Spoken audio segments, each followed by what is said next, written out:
Hi everyone, welcome to our session for English 11A. I'm going to give you your first access code right now. It's what's on the screen there, a little wildcat. No capitals, so remember wildcat is one word, W-I-L-D-C-A-T.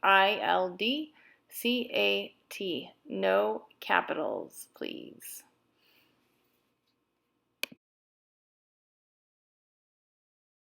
Welcome to our week 4 asynchronous session. Today we're talking about rhetorical devices and argumentative text to determine perspective. The purpose of this is so that we can read something that is persuasive in nature or argumentative to identify where the speaker or the author is coming from, utilizing those rhetorical devices. A rhetorical device is any language that helps an author or a speaker achieve a specific purpose. Typically in argumentative text or persuasive text where somebody's arguing for a specific point, it's helpful to use things like simile, metaphor, hyperbole, personification, idioms, repetition, and rhetorical questions, just to name a few. There are so many different rhetorical devices, but these are the ones that are widely used that we're going to focus on today. And an author uses those to help achieve that purpose, which is to bring you to their perspective, to show you their point of view. The author or the speaker is where we are going to put our trust.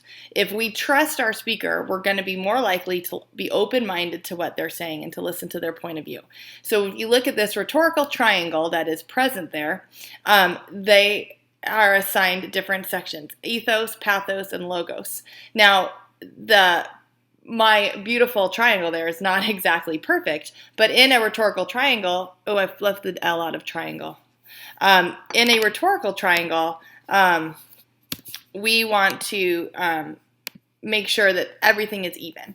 The ethos is our speaker. We trust our speaker, and we're the audience. So that the connection between the speaker and the audience is the same as the connection between the audience and the message. Because we trust our speaker, we trust the message. And obviously the speaker trusts his or her own message as well. So we should have a perfect triangle. If we do not trust our speaker, we are less likely to connect with the message, therefore making our triangle lopsided. So think about for a minute for me, if you think about any ad campaign that has a celebrity endorser, somebody that we trust. Some of my favorite commercials are the Aaron Rodgers State Farm commercials. They're funny. He is good, he's likable, we trust him, he's the face of an NFL franchise, so we trust him, or I do, as the spokesperson. I trust him, so I watch his commercials and I think they're great. If I didn't feel that way about Aaron Rodgers, I would probably not feel that way about those commercials. So when we have trust in our speaker, we as the audience are more receptive and open to that speaker's point of view. So what we're going to do next is we're going to take a look at a text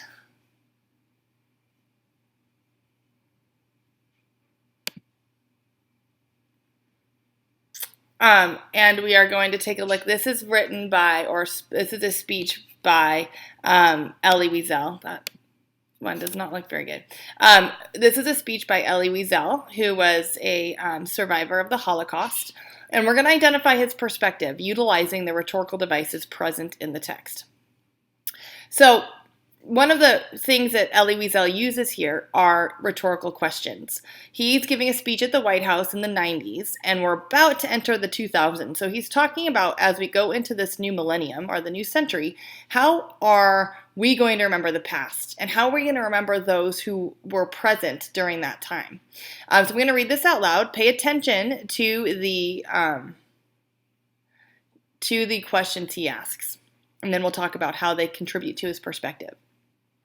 We are on the threshold of a new century, a new millennium. What will the legacy of this vanishing century be? How will it be remembered in the new millennium? Surely it will be judged, and judged severely, in both moral and metaphysical terms. These failures have cast a dark shadow over humanity. 2 world wars, countless civil wars, the senseless chain of assassinations, Gandhi, the Kennedys, Martin Luther King, Sadat, Rabin, bloodbaths in Cambodia and Nigeria, India and Pakistan, Ireland and Rwanda, Eritrea and Ethiopia, Sarajevo and Kosovo, the inhumanity in the Gulag, and the tragedy of Hiroshima. And on a different level, of course, Auschwitz and Treblinka. So much violence, so much indifference. What is indifference? Etymologically, the word means no difference, a strange and unnatural state in which the lines blur between light and darkness, dusk and dawn, crime and punishment, cruelty and compassion, good and evil.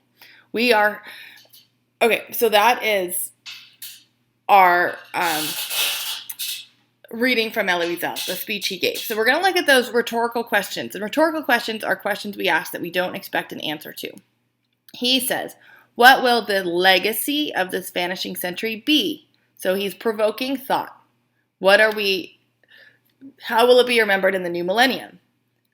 We are held accountable for what we do, right? So if we are going to look back now, you guys all being, a lot of you probably born in the 2000s, look back on the 1900s and think, gosh, what was going on there? Why didn't anybody stop World War II? Why didn't anybody stop Hitler? Why didn't anybody stop the people who assassinated Gandhi or the Kennedys or Martin Luther King?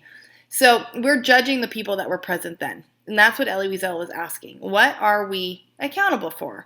And we need to think about that as we move forward. What do we want our legacy, and he uses that word legacy here, what do we want our legacy to be? What do we want to leave our children and our grandchildren remembering about when we were young? Then he asks a super important question down here. What is indifference? He's talking about not doing anything at all. And he's connecting back to that idea of accountability. And he's asking his audience, what is indifference? If you're sitting passively by and you're watching somebody being bullied next to you and you do nothing about it, you're considered a bystander, right? So he's asking you, what is indifference? How do you reconcile that indifference? And how do you make yourself accountable? So just by using those rhetorical questions, he brings the audience around to his perspective because he's saying, we're not doing enough. How do we want to be remembered? We don't want to be remembered as indifferent. So what can we do to change our accountability? How can we be more accountable and less indifferent? So that is how he's using those rhetorical questions.